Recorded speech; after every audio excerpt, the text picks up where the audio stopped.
All right, so I'm Sohail Shah. I'm one of the pediatric surgeons here at Texas Children's Hospital. I'm going to be talking about pectus defects, and I'm going to try to keep it very relevant for the audience.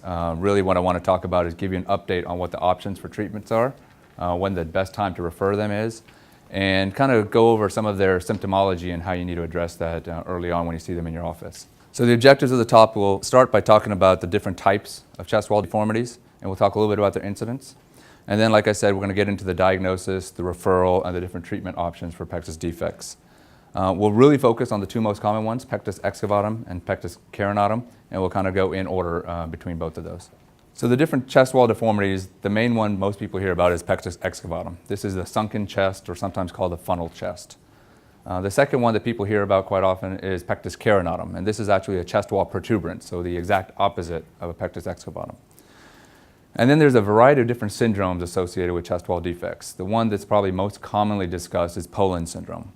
Poland syndrome is a varying degree of dysplasia of the breast, of the pectoral muscles, and even sometimes with some ipsilateral upper extremity hypoplasia. When you talk about incidence, Pectus excavatum is by far the most common. We're talking almost 90% of patients with chest wall deformities have a Pectus excavatum. It's about 1 in 1,000 births to 3 in 1,000 births, depending on the literature that you read. The second most common chest wall deformity is Pectus carinatum, and that happens in about 5% of patients.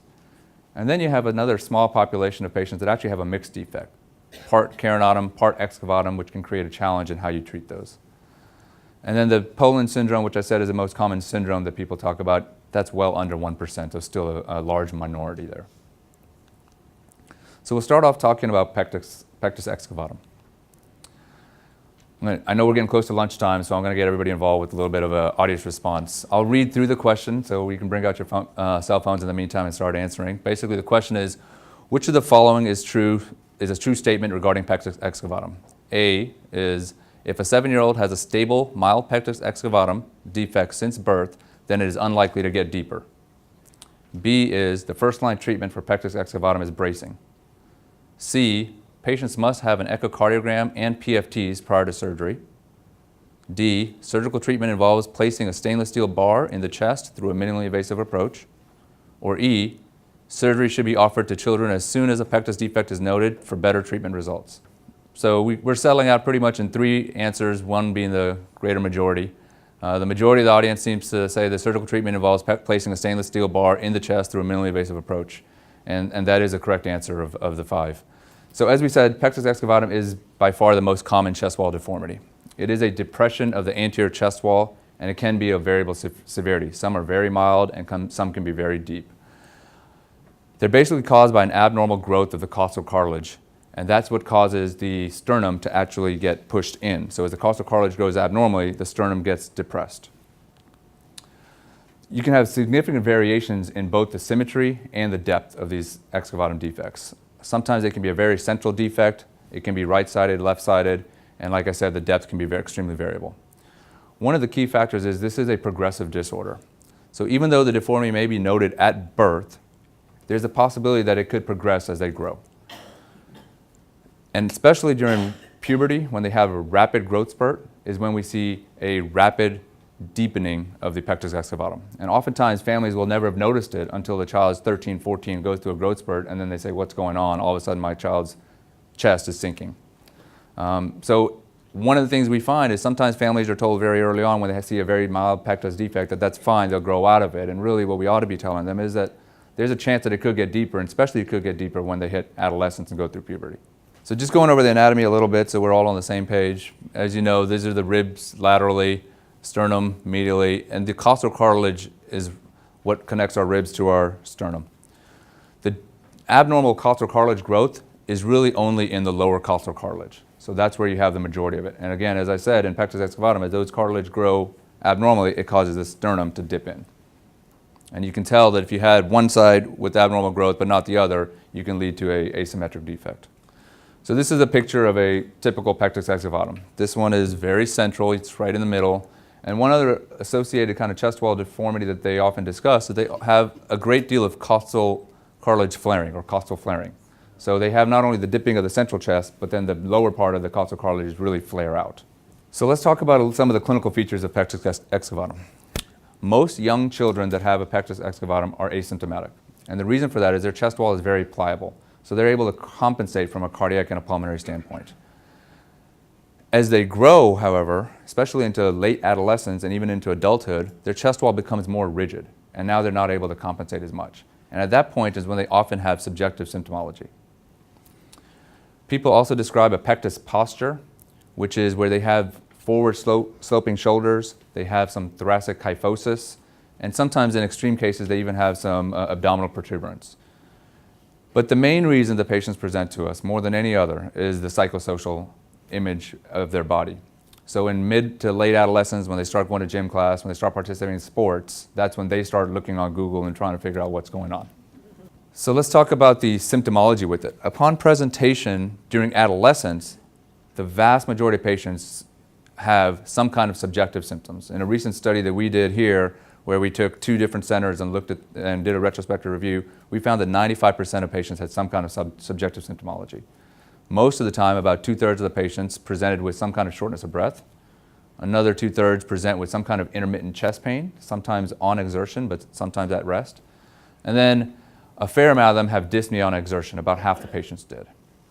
But what's really interesting about it is this is all subjective symptomology, because when you send them for testing, for an echocardiogram or for PFTs, there's very little physiologic abnormalities. About 85% of the echocardiograms come back normal. More than 70% of the PFTs come back normal.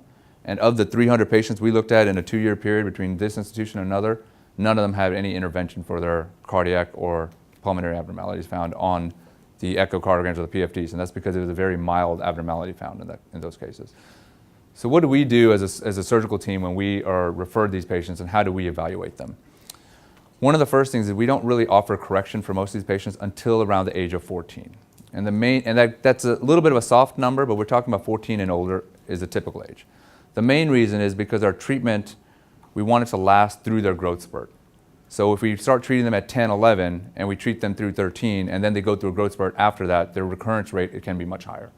So we're typically waiting for that our treatment time period is going to also include their period of their growth spurt, okay? Or they've already gone through it. Our history and physical typically begins with the normal things: identification of their symptoms, understanding what their limitations are. We want to know about their family history, if there are pectus defects in the family.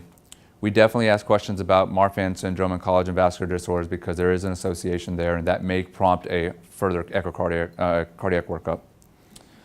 We do want to know about a history of a metal allergy, because as we proceed through this talk, you'll hear that we use a bar to replace it, and that bar is a stainless steel bar that has nickel in it. Nickel is what you have in a lot of watches and belt buckles and so forth. So sometimes kids that have symptomology from that, after we treat them, can develop an allergic reaction to the bar. So we try to identify that. It's difficult to identify based on history alone, and sometimes they even require allergy testing. In the cases that they do have a metal allergy for nickel, then we try to insert a titanium bar rather than a stainless steel bar. We do also talk to them about mixed defects, if they have a mixed excavatum and carinatum, because that really complicates the treatment. Sometimes you have to treat one before the other to get the best cosmetic result down the road. And then lastly, we do also evaluate them for chest acne, because as we'll talk about, we're inserting a foreign body into the body, and if we are dealing with skin infections or infections superimposed upon acne, then that could lead to infections of the bar. So if they do have true chest wall acne, we'll often send them even to dermatology or back to our pediatricians to see if we can get that treated before we actually do the surgery for this. The main point of our evaluation after the history and physical exam, as far as testing goes, is a CT scan. In our study, 95% of patients or more get a CT scan. And there's 2 main reasons for it. One is we're evaluating the extent of cardiac compression, so we know from a surgical planning perspective of what we're going to encounter. And 2 is for the calculation of some indices. What has happened over time is there's an index called a Haller index, which is utilized by most insurance companies now, where they have to have a minimum of a 3.2 on the Haller index before they'll approve surgical repair for it. So that's one of the main reasons we end up getting a CAT scan, unfortunately. I'm going to talk to you a little bit more about the Haller index in a few minutes, and I'm also going to talk about the correction index. And the correction index is a different kind of index that we use, and typically that is greater than 10%. It's just not as widely used and not accepted by every insurance carrier at this point. The other studies that we talked about are echocardiograms and PFDs. In my practice, we use them selectively. So in the patient that has a concern for Marfan syndrome, or a patient that has concern for syncopal episodes associated with their pectus defect, we may work that up, but we don't reflexively get them for every one of them. There are some that are concerned about insurance carrier approval without these tests. And what I typically find is if it's not approved the first time, they will request these tests and then we can get that done if necessary. We also try to begin posture and upper body strengthening. We find that if they start with those posture exercises early on, even preoperatively, and then maintain those postoperatively, we even get a better correction. And then one of the keys is not all patients require surgery for pectus excavatum. There's different reasons that we may not need to operate on kids, and sometimes it's also a family decision. So just kind of for your own knowledge, so you understand exactly what the Haller index is, especially when we put it in our notes and we see it on the CAT scans, I'll just kind of walk you through it. Like I said, it's pretty much a standard index used, or metric used to evaluate the severity of pectus defect, and it was developed a number of decades ago. Basically what it is the width of the chest at its greatest dimension divided by the depth at the lowest dimension. So at the most severe point of the pectus, you take the width over the depth. So in this patient that has a pectus deformity, when you take the 190 divided by 70, you come out with a Haller index of 2.7. And if we were strict on our requirements based on some of our carriers, this is not going to be approved for pectus excavatum surgery. There are some challenges, though, with the Haller index. It's typically width over depth, right? So that means if you have a naturally wide thorax, you could have a falsely elevated Haller index. And I'll give you the perfect example. This child, no pectus, but 230 over 62 gives you a Haller index of 3.7 and should be approved for pectus surgery. So these are the challenges with the Haller index. And this is why I'm personally a little biased towards the correction index. The correction index is a measure of the depression of the sternum relative to the normal chest. So in that same patient that we talked about earlier that had a 2.7 that would not be approved, in this one you basically draw a line across the anterior vertebral body. You then measure the depth from the normal chest, and you measure the depth from the most severe point of the pectus defect. If you take the difference of those and divide it by the normal chest, you come up with an index of 22.7. And that basically relates to a 22% depression of this child's chest. And based on several studies that I actually quote in every one of my H&Ps on these, anything over 10% is a true pectus defect and should probably be repaired. Unfortunately, this isn't standard across all providers and all insurance payers, so we're still trying to work to get that involved, to have it more accepted. Let me explain a little bit about the surgery. I think it's important because you're going to be taking care of the patients after they have the bar in place. And this way you can understand exactly where the bar is placed and what our plans are for it. So what we do is we place a stainless steel bar called the Nuss bar, developed by Donald Nuss in Virginia. And this is what they look like. We sometimes use a stabilizer, which then slides on one of the ends and is fixed to the thoracic wall. We sometimes use one, we sometimes use two, and that's a little provider dependent. Okay? The idea behind it is to decrease the chance that that bar can rotate or it can slip once it's placed. Basically what we're doing in this situation is we typically make 2 lateral chest wall incisions. We then tunnel in the subcutaneous tissue above the rib cage to a point where the chest wall is at its peak. And you can see that tunneling right here, and this is the highest point of the chest wall. We do this with a thoracoscope or a camera in, so we're visualizing when we get into the chest to protect the heart, because obviously the worst outcome you can have from this is a cardiac injury associated with them, because they all have some degree of cardiac compression. Once we get to that anterior-most point, we dip that bar and go into the chest. And we're essentially going to place a bar that goes between the pericardium and the sternum, and you can tell how much cardiac compression they have. We're then going to pop out on the other side and again run through another sub-Q tunnel to the other lateral chest wall incision. So on the lateral portions, you're going to be able to feel the bar right below the skin, but above the chest wall. When you get to the medial portions, it's going to dip underneath the sternum and underneath the chest wall, in between the heart, and go across. And this is just a picture of us in the operating room. You can see the cameras in here so we can visualize. Basically, it looks like a sword going into the chest here. It'll go across the chest and come out the other side. This is eventually what it looks like once the bar is across, and then you can lift that pectus defect straight up.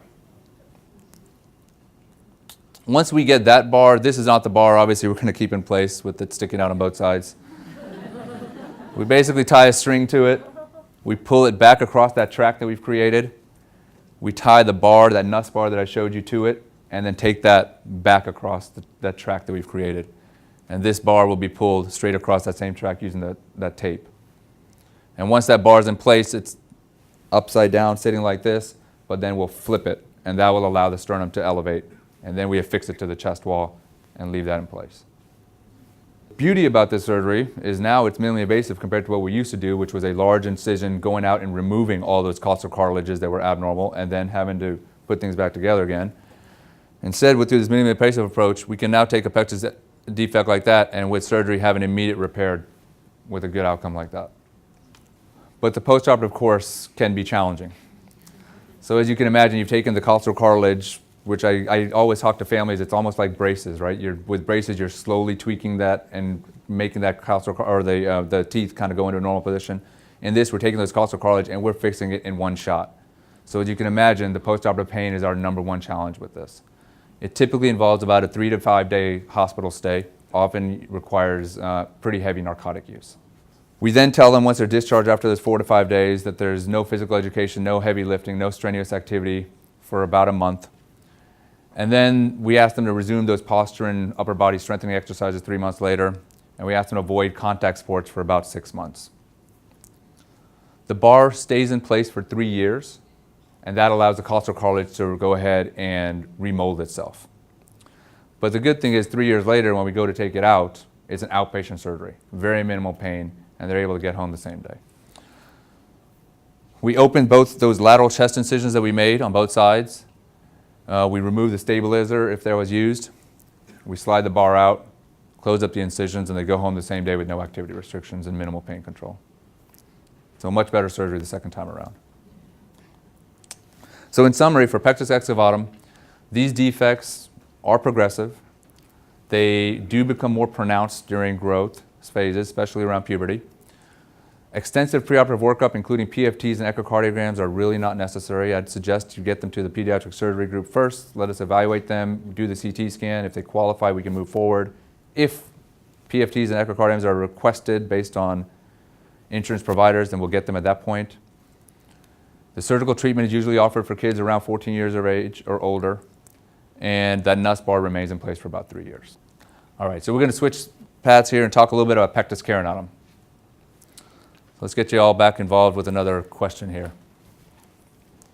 So what is the appropriate treatment for Pectus carinatum? A is surgical intervention before the child is 10 years old to allow appropriate remodeling. B is bracing the defect at earliest detection. C, no treatment should be considered for asymptomatic defects. D, bracing the defect around 12 years old. And E, minimally invasive repair with the bar placement at an adolescent age. All right, so we have a couple people saying brace the defect at earliest detection. We have a few in the room saying brace the defect around 12 years of age, and the majority saying no treatment should be considered for asymptomatic defects. So for me, this is the correct answer. Bracing the defect around 12 years of age, D. And I'll kind of talk you through it and say and give you my opinion on why. So Pectus carinatum is a protrusion of the defect of the chest, exactly the opposite of a excavatum. It's characterized also by abnormal growth of those costal cartilages, except this time as they grow abnormally, they cause the sternum to push out rather than dip in. There is a suggested genetic causation. Approximately 25% of the patients have a family history of chest wall defects. And as I said before, the incidence is about 5% of all chest wall defects of the carinatum. And there is a 4 to 1 male to female preponderance for carinatums. This is a typical picture for a Pectus carinatum. Very central, protuberant chest wall caused by abnormal costal cartilages. But these, again, they can be asymmetric. You can have it one side or the other. You can have it much higher that can be harder to treat. You can also have mixed defects where part of the chest wall sticks out, but then part of it is an excavatum. The common symptoms for these are shortness of breath, decrease in exercise intolerance, and oftentimes chest pain on exertion. But again, based on a fair amount of research, these are very subjective symptoms, and if you look at physiologic factors, there aren't physiologic derangements. associated with this. But again, in these patients, very similar to the Excavatums, their number one complaint is a psychosocial impact it has on their body image. And some of these kids are very withdrawn, don't want to participate in gym class, don't want to participate in sports because of this. And again, as this happens kind of in adolescence, around the puberty age, most of these kids, I'd say, or I shouldn't say most, but a lot of these kids that find us in our clinics actually come to us after finding us themselves through the internet. So it's not necessarily through a referral. It's just the child has gone out there and searched what this is, figured out that there is a potential treatment for it, and now sought out treatment. So when we see them, again, our history and physical is very much the same. We're looking at their symptoms, we're understanding what their limitations are. We want to understand if they have a family history of pectus defects. And then we do especially need to evaluate them if they have any kind of mixed defect to lay out a treatment plan that could be more challenging. We typically don't do any kind of radiographic evaluation or any ancillary studies for this kind of a defect. It's very much a visual and a physical exam kind of diagnosis. And then we do consider treatment for these patients around 12 years of age or older. So that's the best time to refer them around that age. We're obviously happy to see them very much earlier, but we're not going to treat most of these kids when they come in, even if they're noticed at 6 or 7 years old or 5 years old. The first line for the treatment of majority of pectus carinatum defects is bracing. So it's non-operative, and that's the key. Traditionally in the past, it was an open procedure called the Ravitch procedure, and I'll talk a little bit about that here in a few minutes. But we've completely gone away from surgical management of these as the first line in the vast majority of patients that we think are amenable to bracing. So bracing is our first option. Surgery is only reserved for two patient groups in my viewpoint. One is treatment failures with bracing, and two is some of the children that you do not think would be amenable to getting a good correction with a brace. Okay, so always bracing first. This is a good picture of kind of the older braces we used to use. Basically what you're trying to do is put a pad on the carinatum, and you're basically just trying to push it back into place. And bracing is very much dependent upon compliance. If the child never wears a brace, it's not going to do anything. As you can see, this brace that used to be used here it basically addresses some of the factors that we worry most about bracing. They've got a very soft kind of fuzzy pad here because you worry about skin breakdown. And they have something in the back because you also have pressure on the back there. Here's another picture of a brace that's manufactured by some of our orthotic companies. Same thing. It's a brace that goes around, you put a pressure right over the defect, but as you can tell, this pad probably is putting a lot of pressure around the defect too on the rest of the chest. So we've gone away from those kind of those braces now, and we've now at Texas Children's are using a dynamic compression brace for the correction of pectus carinatum. And we're one of the only places here in Houston and even in Texas that's using this kind of a brace. There's some distinct advantages of the brace, and I'll just kind of give you some examples of what they are. So this is the compression plate. We center it right over the pectus defect. We're able to move this right and left as needed. So if the defect is off to one side and it's asymmetrical, we can adjust accordingly. With all the different screws that you see here, we're able to constantly adjust the amount of pressure we put on that defect. We don't want to correct that defect all in one shot, because the child would never wear the brace because it's going to be too painful and they'll be totally non-compliant. So we're able to adjust the pressure as needed to get us the best correction. The benefits of the dynamic compression brace are what we said with all bracing. It allows us to remodel the costal cartilages to a more normal position. It uses the least amount of pressure necessary to correct the abnormality, and that allows us to therefore decrease the skin breakdown, decrease the discomfort associated with the brace, and ultimately increase compliance for all of our patients. And the main thing it does is it allows us to avoid surgery.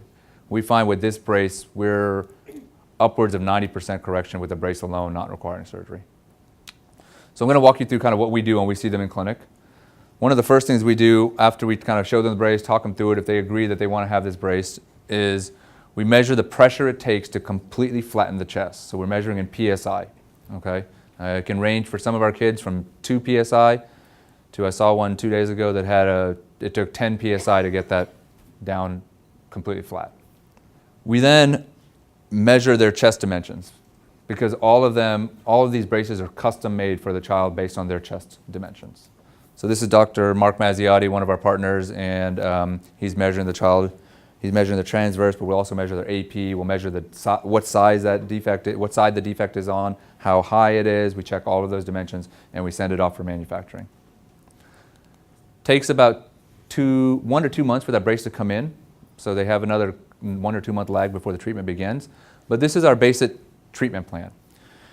And as you can tell, Based on the pressure that it takes to correct that defect down to flat, so from a lower to a higher grouping, that will determine what kind of treatment plan they'll have going forward. The higher the pressure it takes for correction means the lower pressure we're going to use at treatment. Because if we put a very high pressure on it early on, it creates too much discomfort, increased skin breakdown, and they're non-compliant with it. So we actually start lower and get some gradual compression and then move to the higher one later on. We also will decrease the amount of time that they'll wear it, maybe only 3 to 6 hours a day. Our goal is to take them from group to group to group down to here, where eventually they need no more correction. So over time, the pressure may increase that we used to treat it with, the time that we ask them to wear it with may increase, and obviously the treatment plan is going to shorten.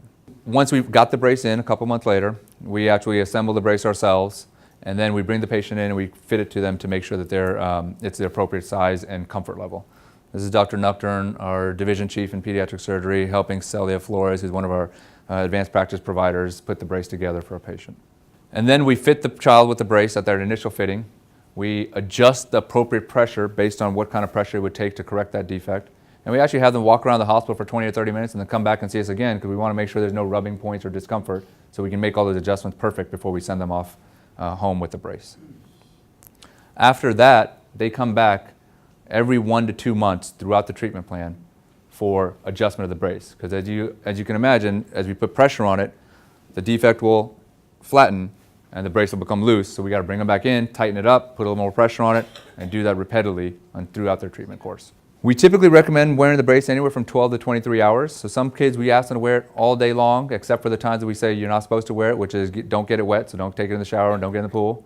And don't wear it when you're wearing sports because we don't want you to get hurt by getting hit or you to hurt somebody else while hitting them with this metal brace. The duration of treatment on average is about 8 months, okay? But this can vary depending on the actual pressure of correction or how rigid their chest wall is. We do, like I said, 1 to 2 month follow-up to continue to adjust the brace to continue to tighten it throughout their treatment course. And even after they finish their complete correction, so 8 months later, if they're completely flat, we put them in a retainer kind of mode. So very similar to like your braces. We ask them maybe now you just wear it overnight for a period of time and slowly wean off of it to maintain it. If a year or so later they start to notice there's a little bit of a point on, we tell them just put the brace back on, come back and see us and we can tighten it again. Okay? But like I said, once we get through the treatment, upwards of 90% have great correction without any other intervention necessary. So one of the key things that all of you should know about, and obviously we emphasize with our patients, is skin care, because you are putting a fair amount of pressure on a pointed object and you could get some skin breakdown. So we have them monitor closely for any skin breakdown throughout their treatment course. And what we tell them is expect to see some redness underneath the compression plate. That means that the plate is in the right place and putting the pressure on. But that skin should always blanch. So we have them do a red to white finger test. We tell them, check your skin and make sure that that redness blanches every day. If it doesn't blanch and stays red, then the skin's too irritated. We actually want you to take the brace off for a couple of days, let that skin heal where it blanches again, and then put the brace back on. Because the last thing we want is skin breakdown, because then that's going to take a long period of time where we've got to stop the treatment. Treatment failure is basically considered on a couple of different times. One is if they've been wearing the brace consistently for 2 years and have no progression of their treatment. Additionally, if the patient is unable to tolerate the brace because of discomfort. Also, if the patient is completely non-compliant, that's when we consider treatment failure. In those situations, the next step is to consider surgery. And again, not every patient needs surgery. It's a decision that we make together with the family, but it does require an open surgery called a Ravitch procedure. And in that procedure, we basically make this is actually a nice and small one, but sometimes it can be a lot larger, transverse incision. We go in there and remove all of those abnormal costal cartilages bilaterally. They're in the hospital with drains often for a few days and probably in the hospital on average about 5-6 days. But you can get a correction from this to this with surgery. But it is invasive compared to bracing, obviously. So the summary points for pectus carinatum. Pectus carinatum defects may become more pronounced with puberty. Imaging and ancillary testing is often not necessary for pectus carinatum. The first line treatment should usually be started around 12 years of age, and that is bracing. And the average duration of bracing is approximately 8 months. I'll address one other point because it seemed like the majority of the audience selected that asymptomatic pectus carinatums should not have to be treated. I'll tell you that most pectus carinatums are asymptomatic. There's very few physiologic derangements from it if you were to do PFTs or echocardiograms or anything like that. there are some subjective symptoms with it. But the number one reason that most patients want correction is because of the psychosocial reasons in the body image. So for that reason, I wouldn't say that asymptomatic patients shouldn't be considered for treatment. Really, I expect them not to have symptoms, but it's a psychosocial reason that we offer them treatment for. This is our Texas Children's Hospital Pectus program. We have a Pectus clinic that we do bracing at exclusively here at the main campus. We're developing one at our West Campus in Katy, which is going to be up and running very shortly. And in the future, we expect to have one out in Woodlands.